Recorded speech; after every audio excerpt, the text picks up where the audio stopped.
সম্মানিত ভিউয়ার্স, আসসালামু আলাইকুম। আজকে আপনাদের নিয়ে এসেছি প্রায় সবার পরিচিত ঢাকার দক্ষিণ পশ্চিমাঞ্চলে বুড়িগঙ্গা নদীর তীরে অবস্থিত লালবাগ কেল্লায়। পূর্বে এই কেল্লাটির নাম ছিল কেল্লা আওরঙ্গাবাদ। দুর্গে প্রবেশের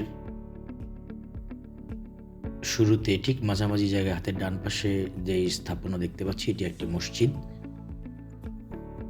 মাঝ বরাবর আমরা এখন অসাধারণ যে স্থাপনা দেখতে পাচ্ছি, প্রায় 400 বছর আগের পুরনো মুঘল সম্রাটদের একটি স্থাপনা। এটি আসলে একটি মাজার। আমরা মাজারের বাম পাশে একটি দরবার হল দেখতে পেলাম।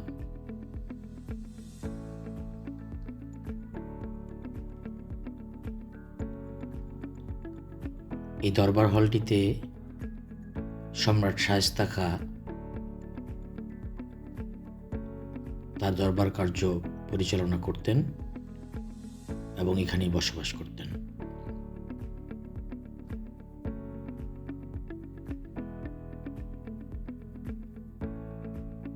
এই কেল্লাটির নকশা করেন সম্রাট আওরঙ্গজেবের তৃতীয় পুত্র সুবেদার আজম শাহ 1678 খ্রিস্টাব্দে। দুর্গের নির্মাণ কাজ শুরুর প্রায় 1 বছরের মাথায় মারাঠা বিদ্রোহ দমনের জন্য সম্রাট আওরঙ্গজেবের নির্দেশে সুবেদার আজম শাহ দিল্লি চলে যান। তখন এই দুর্গের নির্মাণ কাজ বন্ধ হয়ে যায়। পরবর্তীতে অবশ্য সুবেদার আজম শাহ সম্রাট উপাধি প্রাপ্ত হন। আমরা যে দূরে বাউন্ডারি দেখতে পাচ্ছি, এটি শেষ সীমানা কেল্লার, এবং ওখানে খুব যে জায়গাটি দেখা যাচ্ছে, আসলে প্রত্যেকটি জায়গায় মুঘল সম্রাটদের সৈনিকরা দণ্ডায়মান থাকতেন।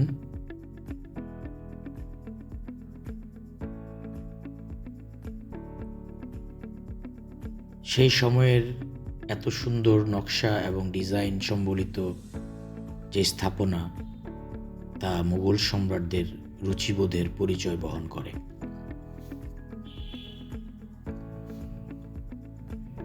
ষোলোশো 80 খ্রিস্টাব্দে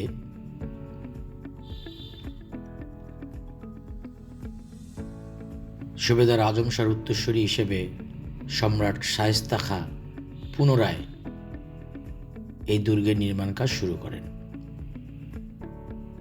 কিন্তু শায়েস্তা খাঁর কন্যা পরী বিবি, যার সাথে সুবেদার আজম শাহর বিবাহের কথা হয়েছিল, তিনি মৃত্যুবরণ করেন। তারপর থেকে এই কেল্লাটিকে অপয়া মনে করা হয়। আমরা যে উঁচু জায়গাটি এখন দেখতে পাচ্ছি, এই জায়গাটির উপরে একটি সুড়ঙ্গ পথ আছে, যদিও এটি এখন বর্তমানে আটকানো আছে। এই সুড়ঙ্গ পথ দিয়ে বুড়িগঙ্গার নদীর তীরে যাওয়া যেত। কথিত আছে অনেকেই এই সুড়ঙ্গ পথে নামার চেষ্টা করেছিলেন, কিন্তু আর ফিরে আসেননি। বর্তমান সময়ে এই সুড়ঙ্গ পথটি বন্ধ করে দেওয়া হয়েছে। 1684 খ্রিস্টাব্দে শায়েস্তা খাঁ অবসর গ্রহণ করে দিল্লি চলে গেলে তার উত্তরাধিকারীদের এই দুর্গের মালিকানা দেওয়া হয়। এই দরবার হলটিতে 1910 সালের পর থেকে সম্রাটদের তৎকালীন সময়ের ব্যবহৃত তৈজসপত্র এবং সৈনিকদের বল্লম, তীর, পোশাক জনসাধারণের জন্য উন্মুক্ত ছিল জাদুঘর হিসেবে। দীর্ঘবায় 400 বছর আগের এই নির্মাণ শৈলী এখনও দণ্ডায়মান, যদিও ভঙ্গুর অবস্থায় আছে। তাই বর্তমানে দরবার হলটি জনসাধারণের জন্য নিষিদ্ধ করা হয়েছে এবং তৈজসপত্রগুলো সরিয়ে ফেলা হয়েছে। 1844 সালে আধা সরকারি একটি প্রতিষ্ঠান এই দুর্গের পুনরায় নির্মাণ কাজ শুরু করেন সংস্কারের জন্য। তারপর থেকে এটি লালবাগ কেল্লা নামে পরিচিত। তখনকার সময়ে ইট মাটি দিয়ে যে এত সুন্দর স্থাপনা তৈরি করা সম্ভব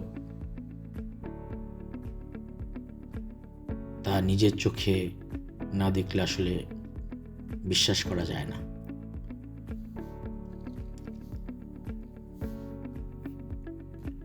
আমরা দুর্গের ঠিক ঐতিহ্যবাহী লালবাগ কেল্লার মোড়ের যে জায়গাটুকু, সেই জায়গাটুকুকে আমরা দেখতে পাচ্ছি। তার বাইরেই লালবাগ কেল্লার মোড়। বর্তমান সময়ে ফুলের মাধ্যমে যে সুসজ্জিত করা হয়েছে কেল্লাটিকে, সত্যি তার সৌন্দর্য অসাধারণ এবং এটি জনসাধারণের জন্য বিনোদনের জায়গাও বটে।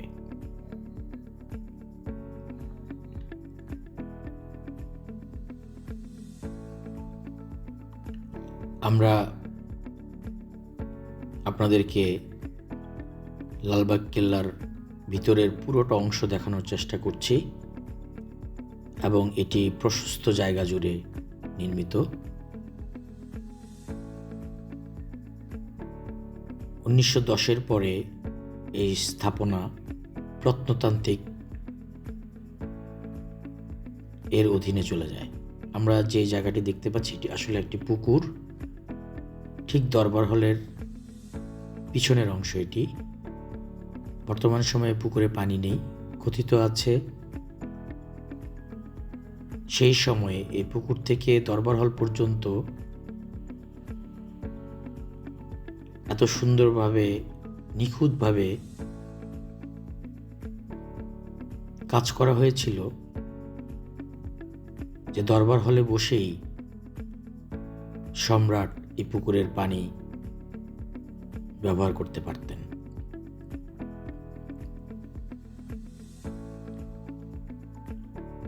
আমরা বর্তমান সময়ের লালবাগ কেল্লার সারি সারি ফুলের গাছ দিয়ে যেভাবে সাজানো হয়েছে তা দেখানোর চেষ্টা করছি এবং এই পুকুরটি অনেক বড়।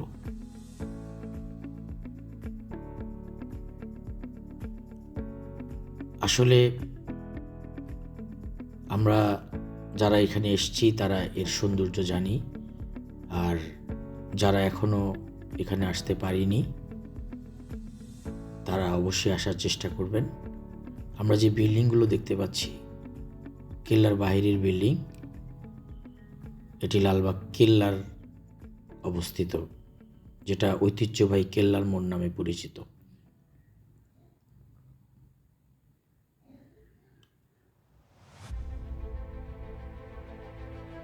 আমরা ঘুরে ঘুরে আপনাদেরকে ঐতিহ্যবাহী লালবাগ কেল্লার ভিতরের অংশটুকু দেখানোর চেষ্টা করলাম।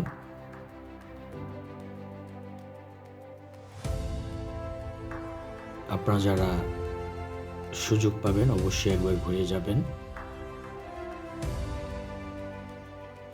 প্রায় 400 বছর আগের এই স্থাপত্য শৈলী এখনো দণ্ডায়মান।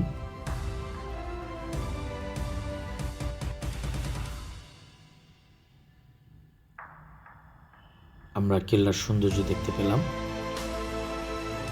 সারি সারি ফুলের গাছ দিয়ে সাজানো, বিভিন্ন রকমের ফুল পাতাবাহার গাছ সুন্দর করে সাজানো আছে। ভিউয়ার্স, আজকে এই পর্যন্তই। আল্লাহ হাফেজ। অন্য কোনো সময় অন্য কোনো জায়গায় আপনাদেরকে নিয়ে যাব।